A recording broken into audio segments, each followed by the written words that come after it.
Okay, so here we have some nice pizza style dough, and I have made a roll with provolone cheese, turkey, fresh basil, poppy seeds, and then I squeezed some lemon juice there inside.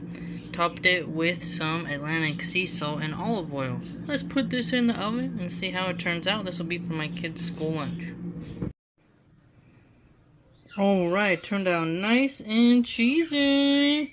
Let this cool down and then I'll pull it apart. We'll re-slice it essentially.